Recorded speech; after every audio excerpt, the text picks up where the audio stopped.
There's another category 4 coming as well, which is crazy because people haven't had a second really to recover. I asked my friend and I was like, is that normal? Like, I know it's hurricane season, but is it normal for 2 really big hurricanes like that to be so close to each other? I can't even imagine what that's like. To imagine an entire town being washed away it's almost like apocalyptic, isn't it? Yeah, the hurricanes are wild. When I was in undergrad, I was doing this one project at a park in Houston, and like the day we were supposed to start surveys was when Hurricane Harvey came through, and so we just couldn't get there. I think the trash line, because we walked the trails like a week or so after, the trash line I think was like 12 feet above our heads. It was really weird. I don't know. You get used to it at some level, but I don't know. It's a weird one. Am I being really slow, like lagging on your end, or is it just mine? Yeah, no, you're lagging on my end. I have like a sock filled with rice that I keep below my desk. It feels like really nice to stand on it and like move my feet around it. So I also put it in the microwave. It's just it's my heating pad because I can wrap it around my neck really nice. But it always feels good. Just good. Yeah, it's like one of those like things when you're doing a standing desk, you're supposed to be ergonomic or something with it. And then I just do it because I'm like hypermobile too. So can you put your foot behind your head though? Are you that hypermobile? Yeah. No, yeah, it's like full Ehlers-Danlos syndrome. Like I got it. Yeah. It's fun. It's like a party trick. Oh yeah. Just impressing people. Like, no, there's no way you can do that. It's like, yes, I can. No, it's like I'll do it every now and then, but it's definitely I'm getting like to that point where the more I do it, the more I hurt myself instead of it being just fun. Yeah. The amount of like weird dubbing overs I've done in some of my videos. Like I've learned if you could just record different audio that doesn't match your lips and people will never notice. Like those foreign adverts. I don't know if it's a thing in the US. They'll use ads that are obviously in a different language that have just been dubbed, and it's really obvious. Oh yeah. I just like cut away and then cut back. I make something. It's so stupid. I like the cactus video. That was funny. A prime example of a cactus from the Cactaceae family. It's distinguished from other plant species by its cactus-like features, such as its cactus appendages and cactus-like personality. As you can see, it has distinct cactusating membranes extending out of its cactusi.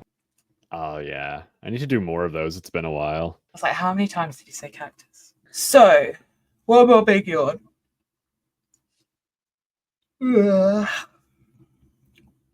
Be done. Are you ready? Yeah. Awesome. We got to mention the frog hats in the intro as well. Frog hats. I was gonna like point blank refuse. I'll be like, I'm not recording anything till you put your hat on. I was gonna wear this one, which has a frog on it. It's like a beanie with a frog on it. Oh, nice, nice. This is was with my Toad Patrol stuff. So 3 months-ish till I can go and help amphibians again. Nice. Oh, it's so much fun just going up and down roads to help toads and frogs and newts cross roads is my idea of heaven. It just never gets boring. Yeah, I swear they know. I'm gonna be excited for the salamander runs out here, like when they start moving across, because I haven't been able to see that where I've been living, so this is gonna be sick. Ooh, that's really cool. When it's dark and you've got your torch and you just shine it, and then their little eyes just light up in the reflection, and it's like, hello. Yeah. I would give my life to a frog for sure. Some people just don't want to slow down, and that baffles me. It's the same with like turtles and tortoises crossing roads. You see videos of people stopping to help them, and there's so many people just driving past, and I'm like, what is wrong with you? How can somebody just not stop and help? That just I'm sure everyone has their reasons, but I don't understand why you wouldn't do that. The frogs and the toads, and I'll just grab one and make it look super easy, and then someone else will try and they'll be like, how did you do that? Skills. Yeah, I don't excel at people much, misunderstand. but the Like things I do, yeah, they like don't. I don't know. It's like they don't realize that animals pick up on things like implicitly or whatever. it's just practice as well. Right. Because they can be, they're obviously slippery if they're wet as well. So especially the frogs. Frogs can be really slippery. I think I nicknamed one Slippery Sally before. And it's also really hard because I've got my torch. I've usually got one on my head as well. I've got a torch and I've got my phone trying to film and I'm trying to pick them up and hold a bucket. Just my hand-eye coordination isn't good, but it is in certain areas. Hey everyone, welcome back to Reptile Rendezvous. I'm your host, Alex and all her animals, and today we have a special guest who's going to take us on a ride through the life of a biologist. Dillon, thank you for being on the show today and welcome. We're thrilled to have you here. Can you tell our listeners the quick sort of bit about you, introduction, how you ended up doing what you do? Yeah. So my name is Dillon. On socials, it's Dillon the Biologist because my name is Dillon and I'm a biologist. So I guess the hats that I wear are frog hats, and that's really about it. But I'm an educator and a science communicator, mainly through Instagram and a little bit more on YouTube. In my business, founder of Learn Adventurously, we just sell like courses and take people out into the jungle and say, hey, here's a cool animal. What do you want to know more about it? Was that all that I had to cover? I always forget the question halfway through answering it. Is that easier if I put it? Yeah. I think that's what I do and myself. My Wi-Fi is just like, I can't do it. It's raining. I'm pathetic. I'm like, well, tell that to Florida. I bet Florida's Wi-Fi still works. It's gonna lag again, isn't it? Oh my god. It's a bad lag. Why does it do that? It wasn't this bad, was it? And then as soon as I start, it's like it hears the words, welcome to Reptile Rendezvous, I'm your host. And it's like, right, that's my cue to play up. Yeah, you were full frozen for like 10 seconds on my end. When we first made a date to do this, I was like, okay, but you have to wear your frog hat and I'll wear my frog hat. That was, I don't usually give my guests rules. It's fun, it's chill, do what you need to do. But frog hats are a must for this one because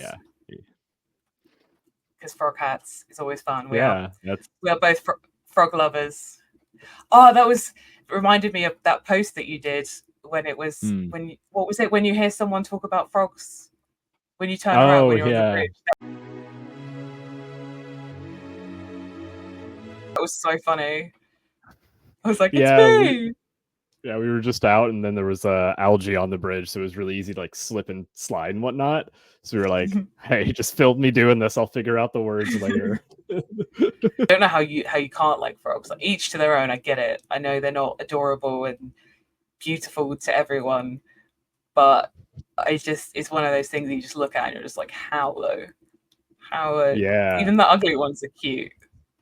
Yeah, I've known multiple people who are they're scared of frogs for some reason, and the scared part is the one I don't really understand. Like, of all the animals to be scared of, I don't know. Maybe it's just because I know like it kind of feels like there's not much going on behind those eyes. So it's like, I suppose, but then wouldn't that be less intimidating?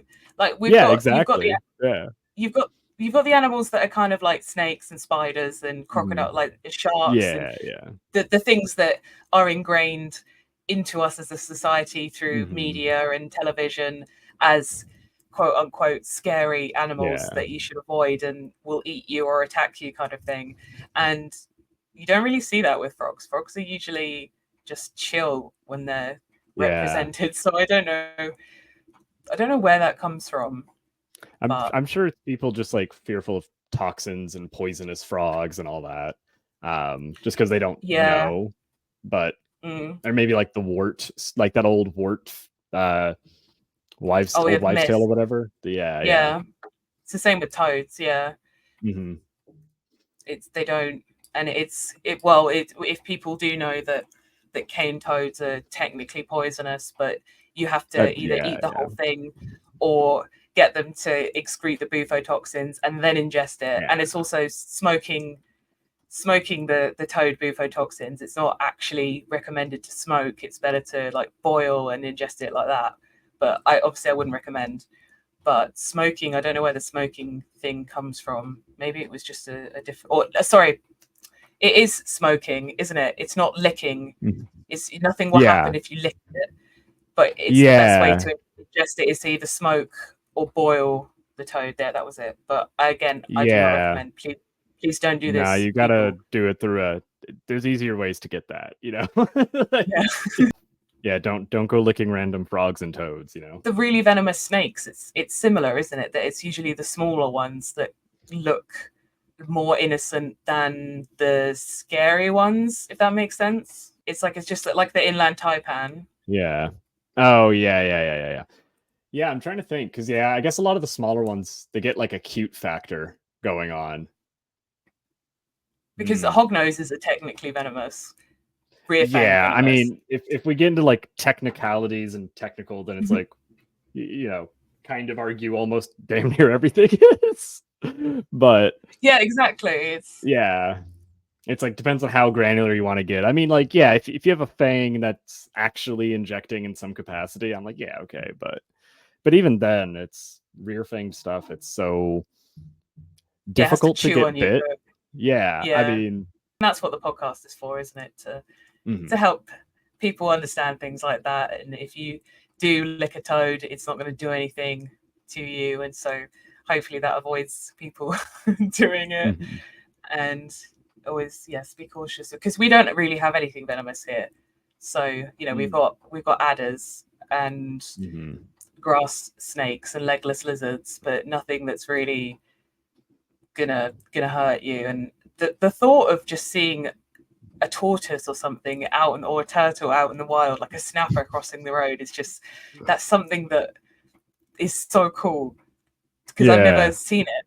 So if I compare that with how excited I get about Toad Patrol and seeing them just out and about, my reptile rendezvous bingo is you can tick that one off, is me saying how excited I am about visiting. I know it's so diverse, isn't it? Your country is so diverse in the weather and in the different kinds of animals. I mean, another reptile rendezvous bingo card is Florida and how it's Jurassic Park in real life. Have you ever been to Australia?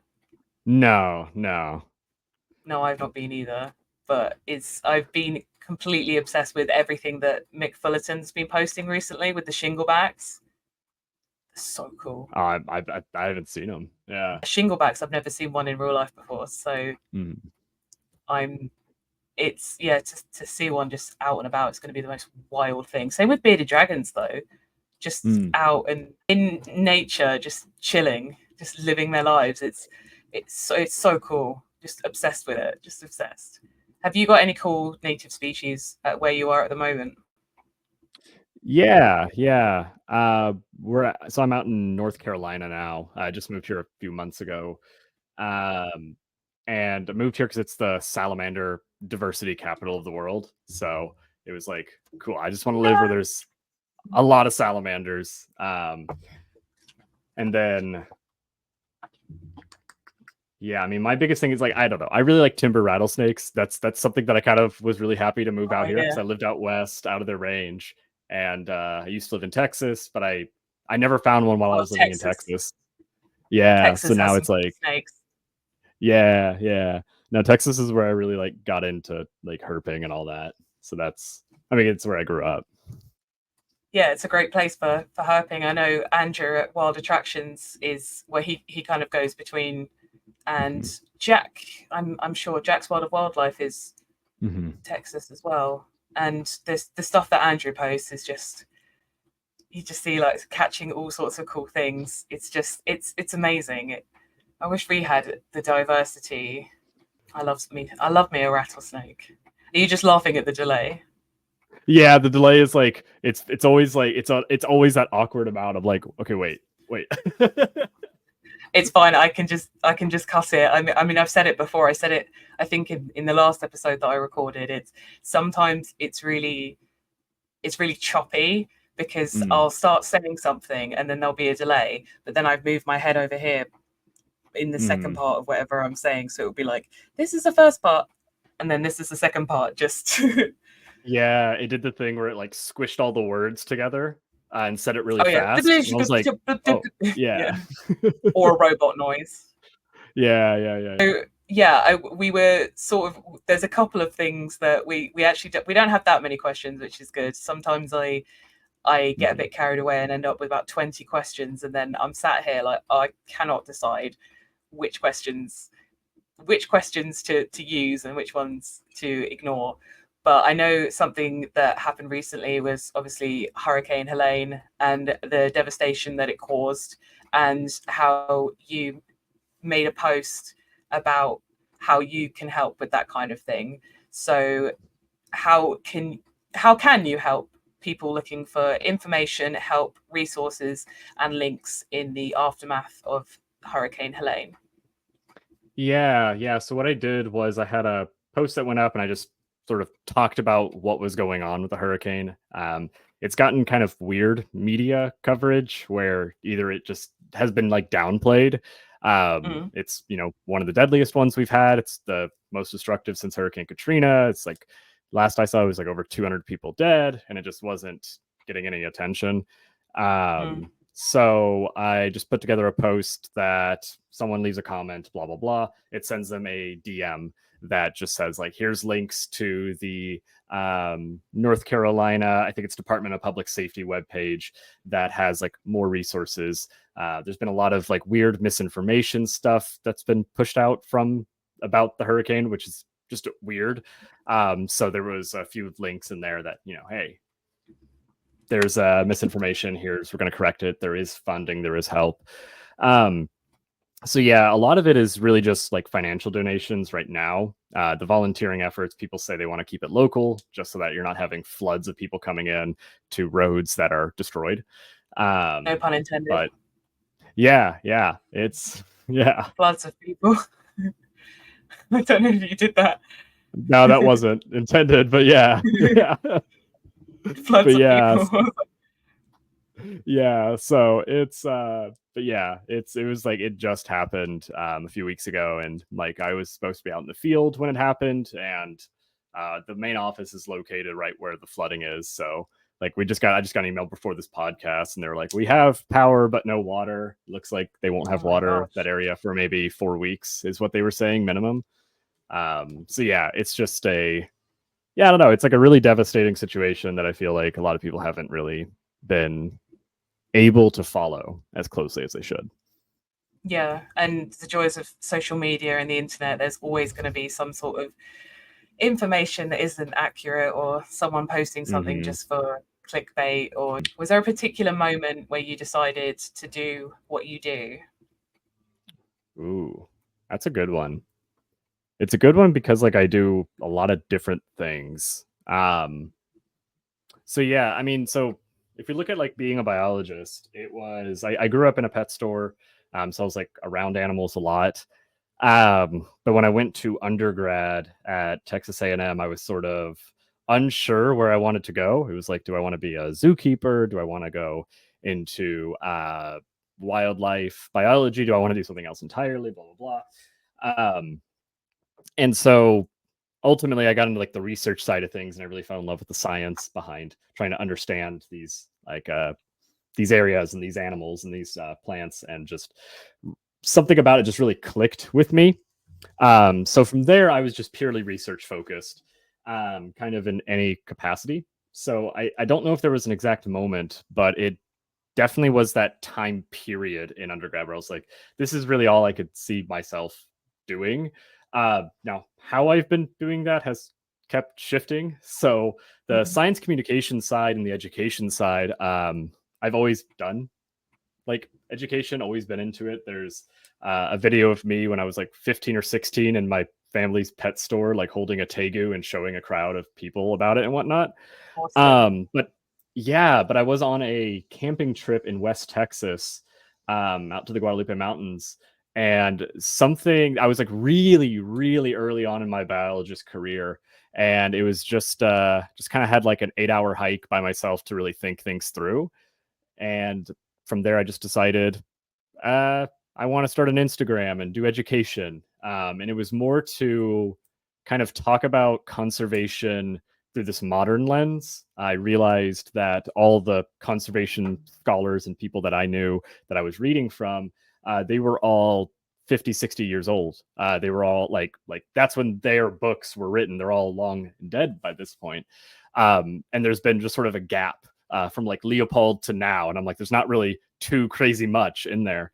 So I wanted to really dive into like conservation from early age, or from an early, I guess, career stage, and show people what it's like. And I don't know, the account has morphed so much and kind of what I focus on. So now it's just Dillon the biologist, and I just like to do education. That's really the primary goal is education.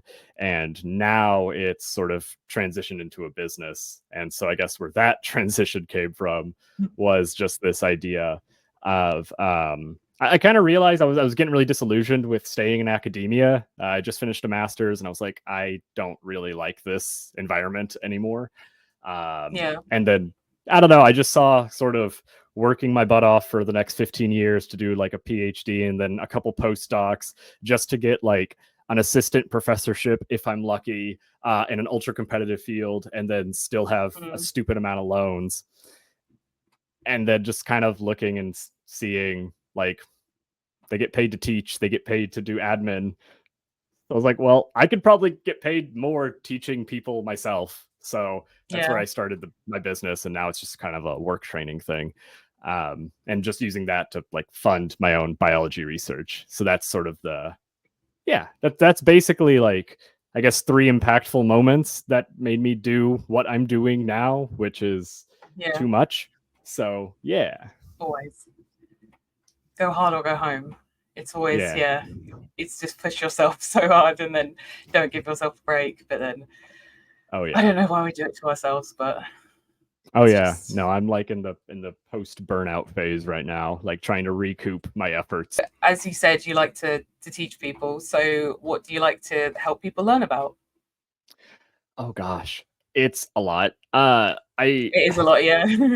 Yeah, so I'm usually pretty broad with what I like to teach people about, but sort of my focus is that I want to bring people the facts and information that you don't normally find online. I just feel like I've heard the same facts regurgitated since I was like 5 years old, and it's just like yes, they get this big. I kind of call them it's like not like a exact dig, but I call them like the zookeeper facts.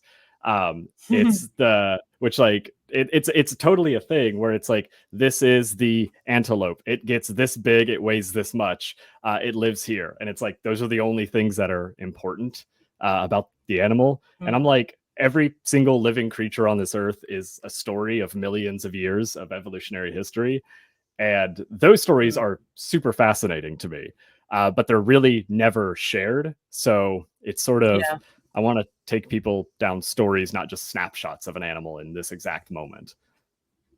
I completely agree that it's a good thing to be teaching people about. We were talking with Jack's World of Wildlife, we were talking about insects and invertebrates and everything that has its part in the ecosystem, and everything that's like ants are so underrated, because ants are just absolutely fascinating.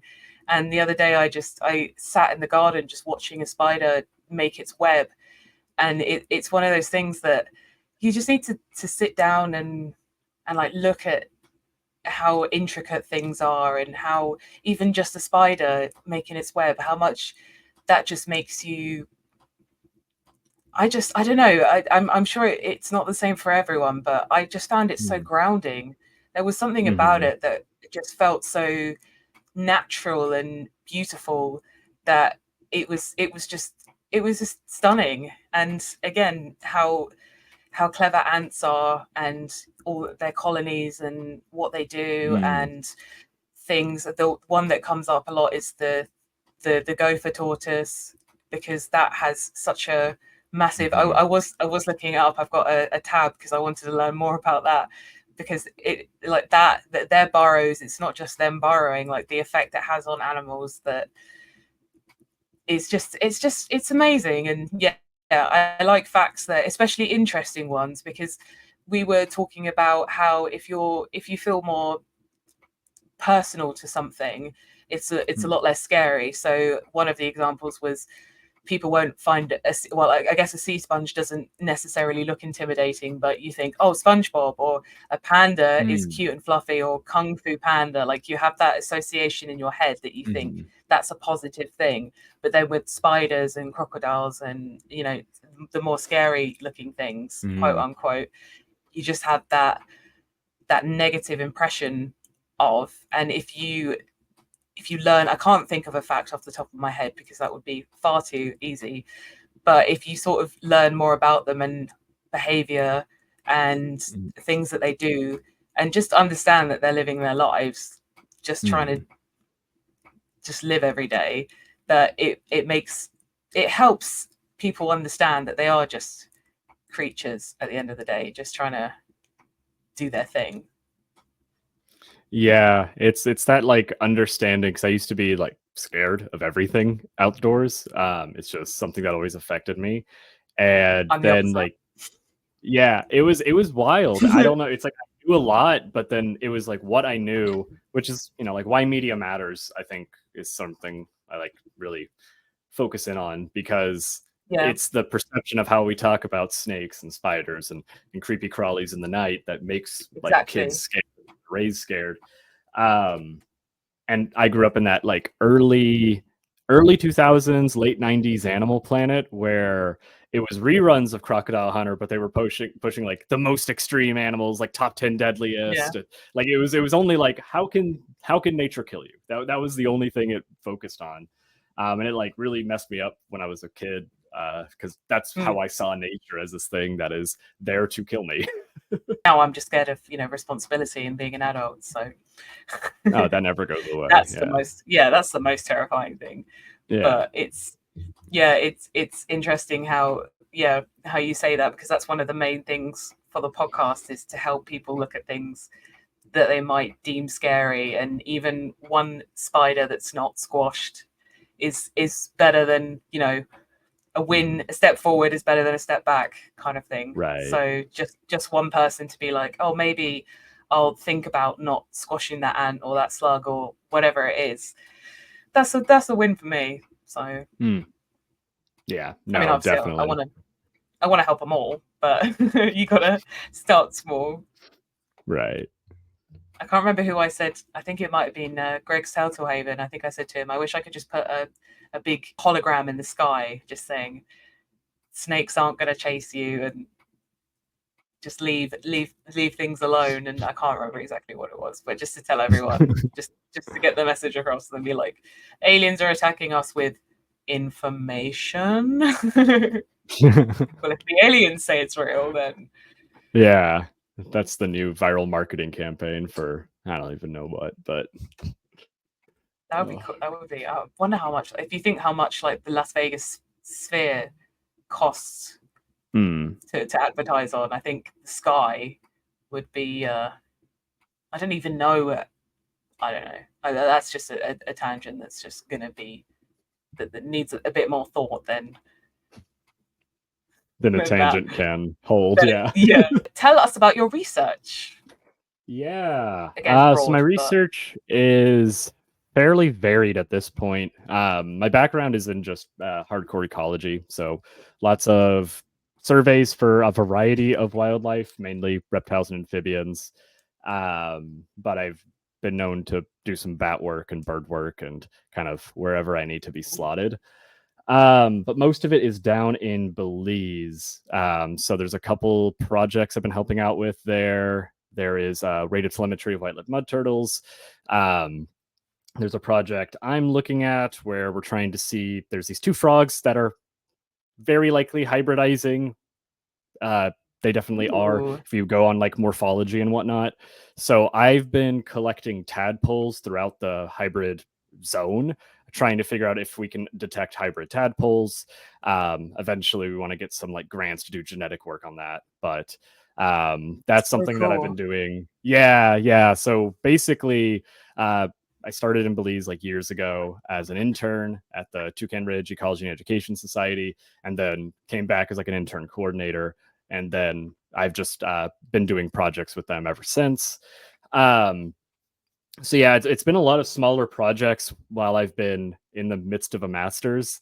Although like right before this podcast recording, I was working on an analysis with trees still on how like bats are influenced by the moon, which has been like a very long-term annoying analysis because we keep doing things and then we find something that makes it not work, and then we like keep doing another thing, and it's like but it's like now we're finally getting something that we could work with.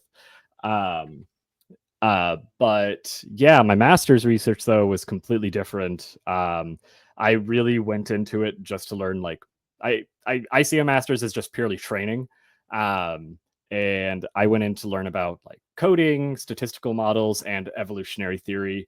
My background was field research, and I was like, well, I feel very well versed with field research. I want to do something completely different to expand my horizons. So ultimately, where that ended up was a phylogenetic regionalization of the world's turtles. What that means is like we're just categorizing the world into these like big regions according to shared evolutionary history for all of the species of the world's turtles. So it was like a very technical, nerdy, like deep dive piece that I just spent far too long on. That master's COVID hit right when I started, so it turned into a 5-year thing. But yeah, now that's done. That is done. That is published. My diploma was delivered to the wrong address, so I think that means I'm set. The turtle stuff, that sounds really cool. I like turtles. Is that, can anyone like view that?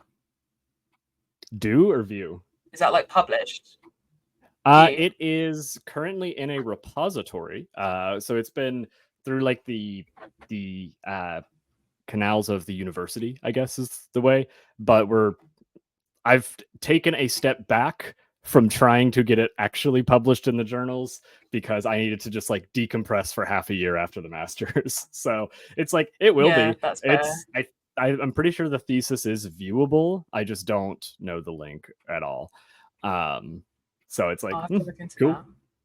Yeah, like I submitted it, and I was like, the moment I got the final email saying I'm done, I just was like, I'm not looking at anything else. I need time away. Yeah, I hate turtles now. It's kind of been this running joke that I keep accidentally working with turtles.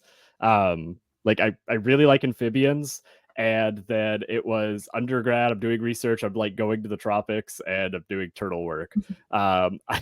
It was like, okay, cool. And then starting up the masters, it's like, okay, cool. I was doing a completely different project, but then due to like multiple I want to finish and I want to finish now reasons, we decided on one chapter, and that was the turtle chapter. And then now I'm currently doing just trail crew jobs, just like building out some trails in eastern Tennessee and western North Carolina. And so it just so happened that I get assigned to the place next to Turtletown, Tennessee. Of course. Like I can't get away. I can't get away from it. Yeah. They'll find you. Yeah. So it's like a fun thing. I'm fine with it. It's funny. Like turtles are fascinating. They're really freaking cool animals. And they tend to be in areas where frogs are. So yeah. I can't wait to work with turtles. Yeah. I'm so excited. Just working with all the animals. It's very, very exciting. Very exciting stuff. What does being a wildlife biologist mean to you? Yeah, that's a good one because there's so many different ways of doing wildlife biology. I think a lot of the times when people think of it, they think of the more like I've seen people think of them as park rangers, and it's not really that accurate. For me, it just means someone who's constantly wanting to study the natural world.